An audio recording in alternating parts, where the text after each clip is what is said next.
ತಿಳುವಳಿಕೆ ಇದ್ದವರು, ಆರ್ಥಿಕವಾಗಿ ಪ್ರಬಲರಾದಂಥವ್ರು ಕೆಲಸ ಮನೆಗೆ ಮಾಡಿಸ್ಕೊಳ್ತಾರೆ, ಇಲ್ಲ ಹೋಗ್ಬಿಟ್ಟು ಪ್ರಶ್ನೆ ಮಾಡಿ ಆದರೂ ಮಾಡಿಸ್ಕೊಳ್ತಾರೆ.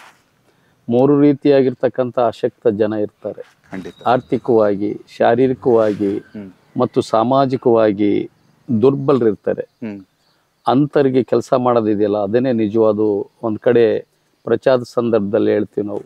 ಏನು ಹೇಳ್ತೀವಿ ಅಂದರೆ, ನಮ್ಮ ವಿಧಾನಸೌಧದ ಮುಂದೆ ತಲೆ ಬರ ಹಾಕಿದ್ದಾರೆ, ಸರ್ಕಾರದ ಕೆಲಸ ದೇವರ ಕೆಲಸ ಅಂತೇಳಿ. ಅದಾದಮೇಲೆ ಜನಸೇವೆಯೇ ಜನಾರ್ದನ ಸೇವೆ ಅಂಥೇಳಿ ಆ ಕ್ಯಾಂಪಿಂಗ್ ಸಮಯದಲ್ಲಿ ಹೇಳ್ತೀವಿ.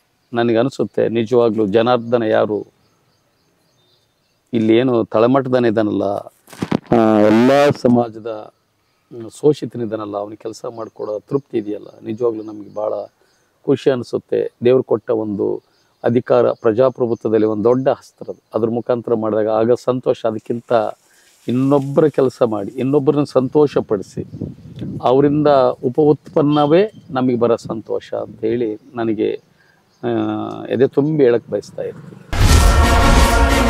ಕನೆಕ್ಟ್ ಕರ್ನಾಟಕ, ಇದು ನಿಮ್ಮ ನೆಟ್ವರ್ಕ್.